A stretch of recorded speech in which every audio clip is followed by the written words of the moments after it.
الحمد لله رب العالمين، والصلاة والسلام على رسوله الكريم وعلى آله وأصحابه أجمعين. أما بعد، السلام عليكم ورحمة الله وبركاته. برادران و خواهران عزیز، بارک الله فیکم. این حلقه هشتمین ما از آموزش کلمه توحید لا اله الا الله می باشد و در این حلقه باقی مانده از مسائلی که تعلق به فهمیدن و آموزش طاغوت هست تعلق دارد شرح و بیان و توضیح کرده می شود. مسئله امروزه ما این است که طاغوت نمودهای زیاد دارد. به همه این نمودهایش کفر ورزیدن، کفر بر طاغوت ضرور است و رکنی لا اله الا الله است. هر کسی که کفر بر طاغوت را به جا آورده است، لا اله الا اللهش به جا آمده است و قبول نمی شود. اما طاغوت ها از همدیگر فرق دارند و طاغوت ها به دو نمود تقسیم می شوند. طاغوت هایی که اگر به این نمود طاغوت ها انسان کفر نورزد، خود انسان کافر می شود. یعنی طاغوت هایی که اصلی دین و اصلی ایمان انسان را نابود می کند و به هر یک مسلمان ضرور است که به این نمود طاغوت کفر ورزد. و البته طاغوت های وجود دارد که انسان اگر به این نمود طاغوت ها کفر نورزد، اصلی ایمانش در جایش می ماند، اما گناهگار و ناقص الایمان و در بعض حالت گناه کبیره و در بعض حالت گناه این چنین است. چرا که طاغوت چگونه که در حلقه های گذشته بیان کردیم گوناگون است. مسئله اینجاست که مردم وقتی که به حکم غیر الله کفر نورزیدند آیا کافر می شوند یا نه؟ این یک مسئله. یعنی همه ما اهل سنت و الجماعت اتفاق میکنیم و همه علما اجماع کرده اند که حکم غیر الله و رسولش این طاغوت است. حکم کردن به غیر حکم الله و رسولش این طاغوت است و این کفر است و اختلافی وجود ندارد. و هر کسی که به غیر حکم الله حکم میکند این طاغوت است. خیلی که شیخ محمد ابن عبدالوهاب ذکر کردند و من لم يحكم بما انزل الله. هر کسی که به حکم الله و رسولش حکم نکند همون انسان طاغوت است و همون دستورش، همون قانونش هم طاغوت است، طاغوتی معنوی. اما امروز انسان‌های عادی که وجود دارد و این از این مسئله بیخبر است، آیا همه این انسان‌های عادی را ما کافر میگوییم یا نمیگوییم؟ امروز بسیاری از مردم هستند که میگویند من مسلمانم. وقتی که در مسئله طاغوت صحبت میکنید اونها از طاغوت خبر دارند.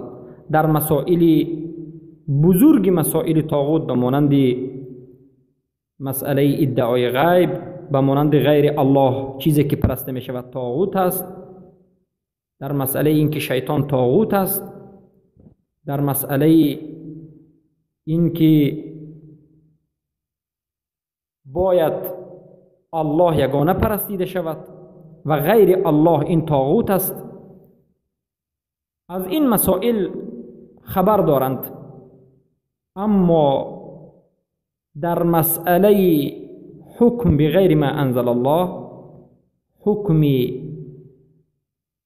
حکم کردن به حکم غیر الله، هر کسی که حکم به غیر حکم الله میکند این را طاغوت دانستن و به این نمود انسان کفر ورزیدن، از این نمود انسان اجتناب کردن، بغض و عداوت کردن. بعضی از مناطق مسلمان نشین بیخبرند. دولت هایی که منطقه ها و زمین هایی که در اصل زیر تصرف مسلمان ها در دولت اسلامی بود، امروز تبدیل به دولت کفر شده است و قانونش قانون کفری است، دموکراتی است. اما مسلمان هایی که اینجا زندگی میکنند عادتاً اکثریت مسلمانند، اکثریت مردم مسلمانند. این نمود مردم و این نمود انسان ها و مسلمان های عادی در همین یک مسئله کفر بر طاغوت، بر کسی که حکم غیر الله و رسولش را حکم میکند، کفرشان را آشکار نکرده اند. یعنی در این مسئله چخیلی که باید و شاید انجام دهد باید و شاید انجام نداده اند. باید و شاید انجام دادن یعنی این نمود انسان ها را بد دیدن، ترک کردن این مکان، اجتناب کردن و دوست نداشتن این چنین انسان ها، طرفداری نکردن حکم غیر ما انزل الله و بد دیدنش و کفر دانستن این چیز. بعضی از منطقه ها، علل خصوص منطقه های که در زیر تصرف و مستملکه ملحدین کمونیست ها بود، در این مسئله ضعیفند. البته کفر به طاغوت در مسئله های دیگر در جانب دیگر دارند. هر آن چیزی که غیر الله پرستیده می شود این را کفر می داند. هر کسی که اینچنین باشد، یعنی اگر انسان مسلمان بگوید شیطان کافر است، یهود و نصارا کافر است و هر چیزی که غیر الله پرستیده می شود این طاغوت هست و هر کسی که ادعای علم غیب بکند طاغوت هست. و اما در مسئله حکم بغیر ما انزل الله ضعیف است، نه رد کرده است و نه قبول کرده است. رد نکرده است معناش این نیست که ما از باطن و درون اون با خبر باشیم، شاید به درونش این چیز را رد کرده باشد، حکمی غیر ما انزل الله، یا که کسانی که حکم به غیر ما انزل الله به غیر حکم الله رسول میکنند اونها را رد کردن یا قانونهای غیر الله و رسول الله را رد کردن را ما ظاهرش را دیدیم که در این مسئله هیچ چیزی نگفته است. مسلمان است، توحید را با یک مقدار معین فهمیده است، شرک را کفر میداند، اما در مسئله حکم غیر الله و رسول الله علم ندارد. آیا این چنین انسان را کافر گفته می شود یا نمی شود؟ چرا این سخن را میگویم؟ برای اینکه برادر گفت یک قسمی از انسان ها گفتند که همه انسان ها و مسلمان های عادی که در دولت های کفری و طاغوتی زندگی میکنند، اونها اگر کفر بر طاغوت را آشکار نکرده باشند اینها کافرند. ما میگیم در این حالت البته غلط کردند، برای اینکه درست است حکم غیر ما انزل الله این کفر است. حکم کردن به غیر حکم الله این کفر است. حکم کننده به غیر حکم الله این کافر است. خیلی که نص آیت خودش به همین دلالت میکند، به مانند حکمهای دموکراتی و غیر دموکراتی و حکمهایی که حکم غیر الله و رسول باشد. اما انسانهای عادی که در این مسئله علم ندارند، نفهمیده اند، جاهلند در همین مسئله، نه در تمام طاغوت، نه در تمام طاغوت، بلکه در همین یک نمود طاغوت علم ندارند و نفهمیده اند، اونها را پیش از قائم کردن حجت کافر گفته نمی شود، حکم به کفر کرده نمی شود یا تکفیر کرده نمی شود. زیرا سبب جهل اونها را ما نظر می کنیم. سبب جهل اونها از نبودن علما و از بیان نشودن همین مسئله، همین نمود طاغوت است. یعنی طاغوتی حکمی غیر ما انزل الله، طاغوتی این نمود که حکم بغیر حکم الله کردن یا کسی که حکم بغیر حکم الله میکند، این نمود طاغوت به بسیار از مسلمان های منطقه های ما نرسیده است. سبب نرسیدن این است که وقتی که ملحدین، کمونیست ها، این کفار مسلمان ها را به زیر تسلط و تصرف خود درآوردند، علما را قطع عام کردند و به مردم عقیده مرجعگی را آموختند و گفتند شما لا اله الا الله بگویید، چیز انجام بدهید، انمی شما مسلمان های پاک هستید. و از این بلا و از این مصیبت مردمان ما نو برآمده ایستاده است، نو بیرون شده ایستاده است و نو مسئله شرک را فهمیده ایستاده است و نو مسئله های ضروری از اسلام را فهمیده ایستاده است. چرا که در این مدت 70 سال غیر از نماز و بعضی از مسائل روزه دیگر هیچ چیزی در بین مردم عادی باقی نماند. مردم خود را فقط ما مسلمانیم و دلمان پاک است گفتند و خلاص، دیگر هیچ چیزی نماند. اما امروز الحمدلله مردم روز به روز فهمیده ایستادند و مردم شرک را فهمیدند و هر کسی که شرک را فهمید، شرک را ترک کرد، شرک را کفر نامید. غیر الله چیزهایی که پرستیده می شود از قبر و مزار و بت و هیکل و چیزهای دیگر را طاغوت نامید، ادعای علم غیب را طاغوت نامید، خودپرستی را طاغوت نامید. اما در مسئله کسی که حکم غیر الله را انجام می دهد، به حکم غیر الله حکم می کند یا که حکم غیر الله را حالا نفهمیده است، در این مسئله ساکت ماند، طرفداری هم نکرد، یک چیزی معین و عقیده معین خود را بیان نکرد. البته بعد میگوید اما چنانه که طلبات شرعی است این چنین نیست. ما میگیم در این مسئله این بیچاره ها عذر دارد، مردم عادی عذر دارد. عذر اونها چیست؟ عذر اونها سبب جهلشون است. سبب جهل اونها از اعراض نبود. یعنی وقتی که علما وجود ندارد، وقتی که در همین مسئله حکمی بغیر ما انزل الله، حکمی بغیر الله و رسول حکم کردن، در همین مسئله علم وجود ندارد، علما وجود ندارد، امر معروف کننده وجود ندارد، خبر دهنده وجود ندارد، این مردم بیچاره از کجا تعلیم بگیرند؟ کتاب وجود ندارد، زبان ما را تغییر داده است، حرفای ما را این ملحدان تغییر دادن، از زبان فارسی به کریلی تبدیل دادند که به زبان کریلی، زبانهای به این حرف کریلی یگان کتاب عقیدوی خاصی وجود ندارد. کتابهای عقیدوی ترجمه نشده است. در این جانب مسلمان ها تقصیر و کمبودی دارند. به خاطر همین کفر به حکم غیر الله و رسول به مردم نرسید و مردم در همین مسئله جاهل ماندند، اما حکم غیر الله را طرفداری نمی کنند. این چنین مردم را ما کافر نمیگوییم. مردی که مسلمان خودش را داند، نماز خواند، توحید را داند، شرک را ترک بکند، شرک را کفر داند، حکم بعد از این قبر پرستی و مزار پرستی این چیزها را طاغوت داند و کفر داند، انسان پرستی را طاغوت داند و کفر داند و در مسئله حکم غیر الله معلومات نداشته باشد، البته بعد میبیند اما طرفداری هم نمی کند و در این مسئله عموما صحبت کرده نمیتواند و ساکت است. در این حالت ما این چنین انسان را کافر نمیگوییم و حکم به تکفیر نمی کنیم. چرا که ما میگوییم سبب جهلش این از سبب نبودن علم و از سبب نبودن علما هست.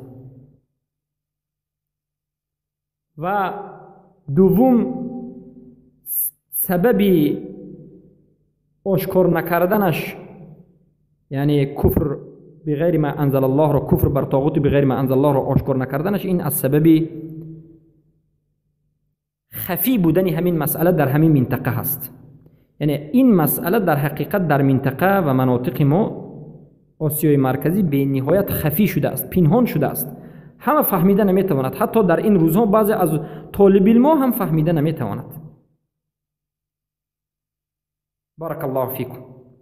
برای همین این نمود مردم عادی را، مردم های مسلمانی که در زیر دولت کفار دموکراتی زندگی میکنند، مسلمانند، موحدند، شرک را ترک کرده اند و شرک را کفر میدانند و یهود و نصارا را کافر میدانند و البته تبدیل کننده های دین را کافر میدانند، از مسائل اسلام و ایمان با خبرند، نماز میخوانند، اما بعد از این در مسئله حکم بغیر حکم غیر الله حکم کردن، یا کسی که حکم بغیر حکم الله حکم میکند و در این مسئله تجاوز حد کرده است، در این مسئله خبر ندارند و هیچ گفته نمیتوانند، ما میگیم این نمود انسان ها مسلمانند و همه مسلمانانی که اگر شکلشان و اگر نمودشان همین نمود باشد، این نمود انسان ها عذر دارند. عذرشان این جهل است، چرا که این مسئله مسئله خفی هست و جهلشان جهل اعراض نیست، جهل رد نیست، بلکه جهل از سبب در حقیقت نبودن علما و نبودن علم پیدا شده است. بارک الله فیکم.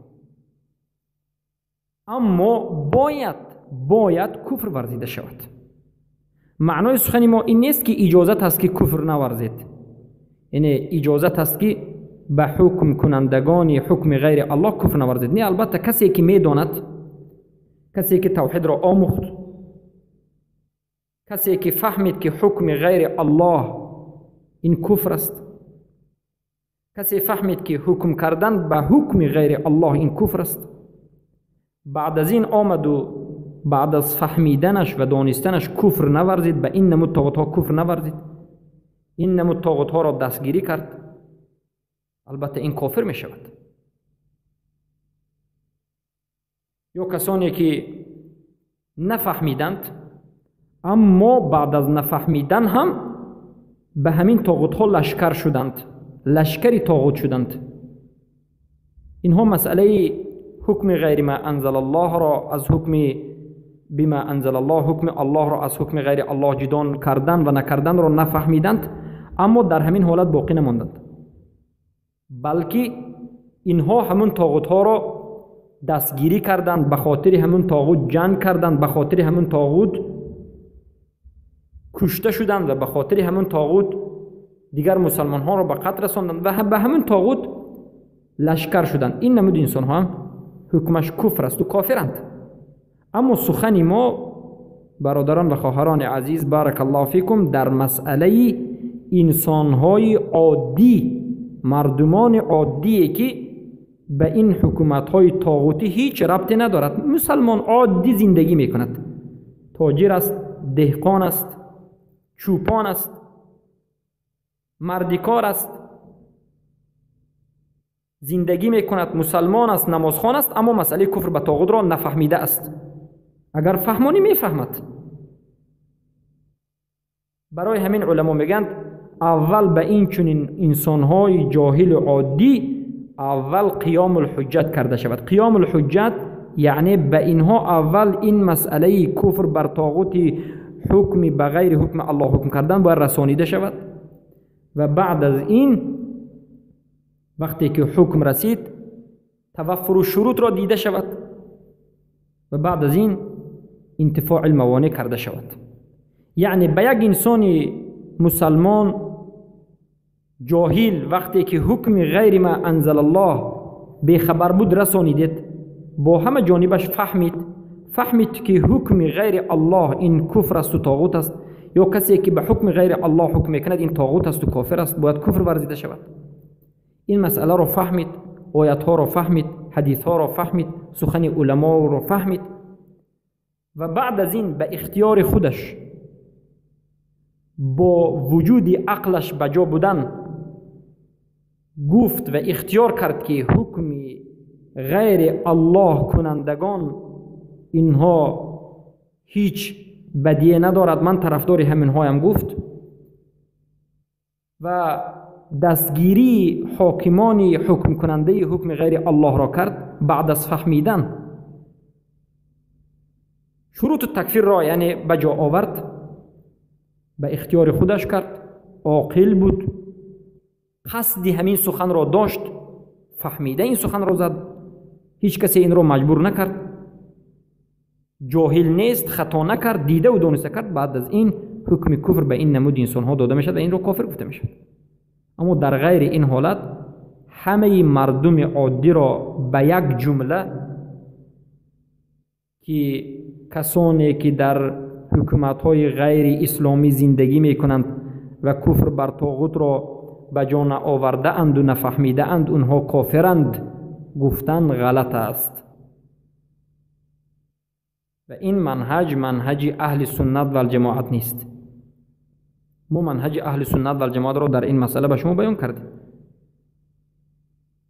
خیلی که در حلقه های گذشته به شما بیان شد، در این مسئله سه فرقه وجود دارد.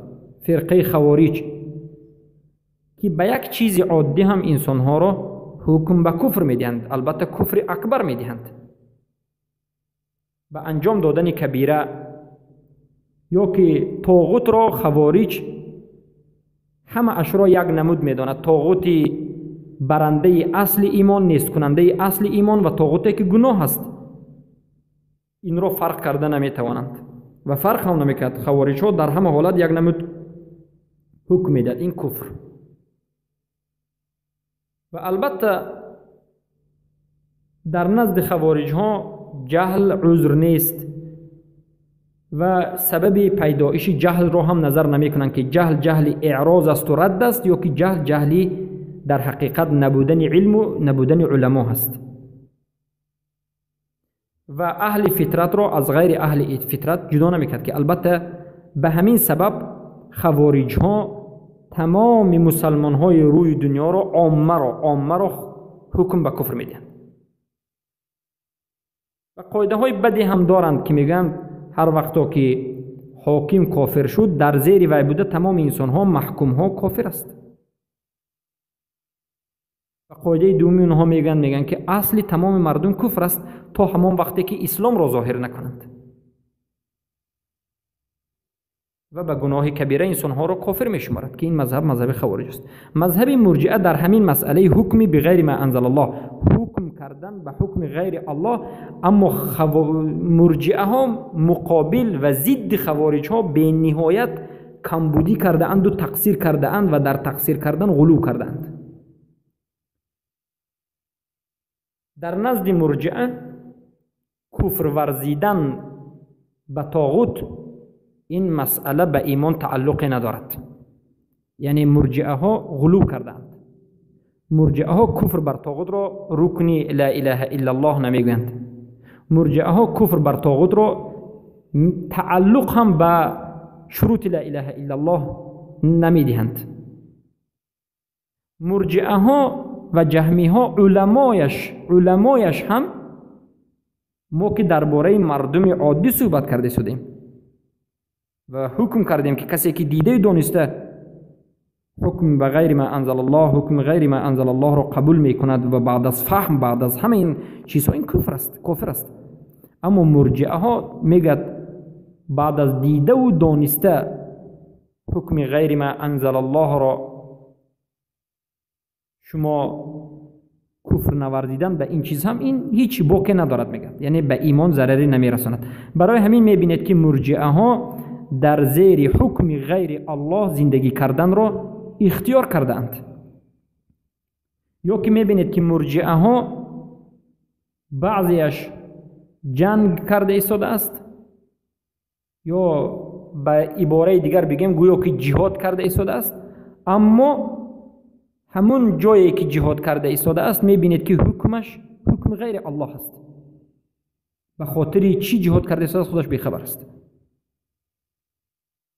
از سبب اینکه اونها حکم غیر الله و رسولش را کفر و صاحبش را کفر نمیدانند و این مسئله را طاغوت نمیدانند. مرجئه ها حکم غیر الله را و کسانی که به حکم غیر الله حکم را میکنند این را طاغوت نمینامد. البته این تفریط است و این غلو است. ببینید مذهب فرقه خوارج همه نمودی طاغوت را یک نمود میداند و کافر میداند و بین طاغوت فرق نمیگذارد و در بعضی حالت طاغوت خفی را از طاغوت آشکار و طاغوتی که عذر دارد یا ندارد فرق نمیگذارد و میگوید کسی که به کوچکترین طاغوت هم کفر نورزید این کافر است. خودش میگه یعنی به همین سبب تمام مسلمان ها را حکم به کفر میکند. مرجئه ها باشد کفر بر طاغوت را یک امری ناضروری، نادرکاری و یک چیزی بیهوده میداند. کفر بر طاغوت را رکن لا اله الا الله، شرط لا اله الا الله نمیداند. حتی بدین میگه این چیزی لازم هم نیست، از لازمات دین نیست میگه، ارجاع کرده هستند. وقتی که مرجئه ها ایمان را غلط فهمیدند همین فهم کفر بر طاغوت هم غلط شد.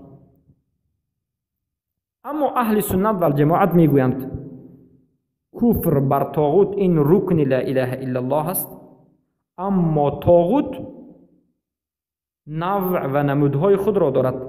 بعضی از طاغوت است که هیچ کس عذر ندارد باید به این طاغوت کفر ورزد، به مانند شیطان، به مانند کسی که مردم را به عبادت کردن نفسش دعوت میکند یا کسی که پرستیده میشود و همه او را میپرستد و خودش راضی است باید همه کفر ورزد به این طاغوت کفر ورزد و این را طاغوت بگوید، رد بکند، دشمنی بکند، عداوت بکند، دوست ندارد. یا که چیزهایی که بغیر الله از غیر الله پرسته میشود به مانند قبرها و مزارها و چیزی نباشد، همه این چیزها را باید رد کرد و به این چیزها کفر ورزید. یا که به مانند حکم غیر ما انزل الله، حکم غیر الله و رسولش، به حکم غیر الله کسی که حکم میکند یا که خود حکم غیر الله و رسولش این چیز را طاغوت دانستند و به انمین طاغوت کفر ورزیدن ضرور است.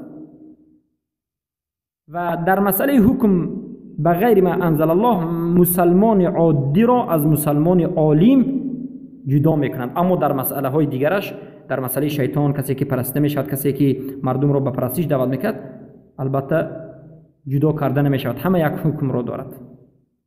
اما در مسئله حکم به غیر ما انزل الله که امروز امت اسلام به این ابتلا شده است، علما میگویند خیلی که گفتیم کسی که دیده و دانسته کفر نمیورزد البته این خودش کافر میشد، اما کسی که از سبب جهالت، بی علمی، بی فهمی و جهلش از سبب قصدن نبود، جهلش از سبب نبودن علما و از سبب نبودن علم بود، در این حالت به این بنده تا وقت قائم شدن حجت عذر داده می شود. و البته این مذهب، مذهب حق، مذهب اهل سنت و الجماعت عدل را پیشه کرده است، نه به مانند مرجئه تفرید می کند و نه به مانند خوارج افراط و غلو می کند. بارک الله فیکم. و به همین این مسئله به ما معلوم شد. مسئله مردم عادی که در تاجیکستان، ازبکستان یا که ترکمنستان یا که افغانستان و دیگر جایهایی که همه و اکثریت یا بگویم مسلمان هستند، اما بالایشان حکومت دموکراتی کفری طاغوتی هست. برای که ما گفتیم دموکراتی این طاغوت است، کسانی که به همین حکم میکنند طاغوت هستند. اما این مسلمان های بیچاره این مسئله را نفهمیدند، به درون قلبشان میدانند که این نادرست است اما نفهمیدند. در این حالت وقتی که خود را مسلمان دانند، وقتی که نماز را خوانند، وقتی که شرک را ترک کرده باشند، وقتی که دیگر مسائل دینی را به جا آورده باشند و در همین مسئله تقصیر کرده باشند و در همین مسئله نفهمیده باشند، نه قصداً بلکه از سبب نبودن علم علما، در این مسئله عذر دارند و به همین مسئله همه اونها را تکفیر کرده نمی شود، بلکه اول قیام الحجه و بعد از این شروط التکفیر و موانع التکفیر نظر کرده می شود. اما این عمل را کفر گفته می شود، یعنی کفر نوردیدن به حکم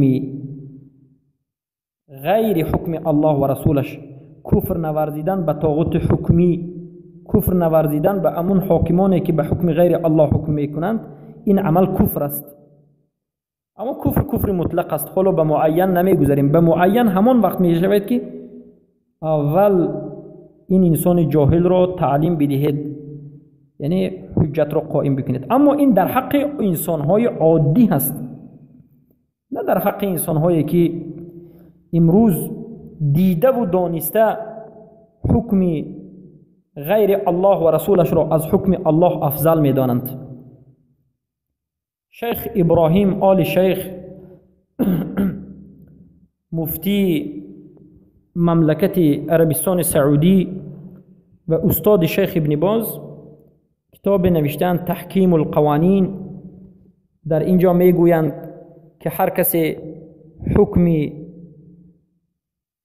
غیر الله و رسولش را از حکم الله و رسولش افضل داند و هر کسی که حکم غیر الله و رسولش را بگوید که تحکیم کردن جایز است، با همین حکم کردن جایز است بگوید، یا که غیر حکم الله و رسولش را به حکم الله برابر داند، یا که بگوید که حکم غیر الله و رسولش بد است اما در این زمان ما باید به حکم غیر الله حکم بکنیم، همه اینها میگن کافر است و از ملت بیرون است. این دلالت میکند که ما باید به حکم غیر الله و رسولش باید کفر ورزیم. و البته با این یک حلقه ما نمیخواهیم که در مسئله حکم غیر انزل الله صحبت را به خاتمه رسانیم و در مسئله شرک ان شاء الله مسئله حکم بغیر ما انزل الله، حکم غیر الله و رسولش، شاید در 10 ها یا 20 ها حلقه حکم الشرک، یعنی شرک الحکم، شرک حکمی، شرک حاکمانی که حکم غیر الله و رسولش را انجام میدهند به شما بیان کرده می شود. اما در مسئله در باب شرک، چرا که حکم کردن به حکم غیر الله و رسول این شرک است و در باب شرک ذکر کرده می شود. اما حالا ما در این باب کفر بر طاغوت مردم را بیان کردیم و گفتیم که در مسئله کفر بر طاغوت حکم غیر الله و رسولش، طاغوت یک نمود طاغوت، نه همه طاغوت، آشکار نکردن مردم عادی یا نفهمیدن مردم عادی یا به علم ماندن اونها، این سببی کفر اونها نیست بلکه عذر داده می شود. بارک الله فیکم. به همین این حلقه به پایان می رسد. سبحانك اللهم بحمدك اشهد ان لا اله الا انت استغفرك واتوب اليك برحمتك يا ارحم الراحمين.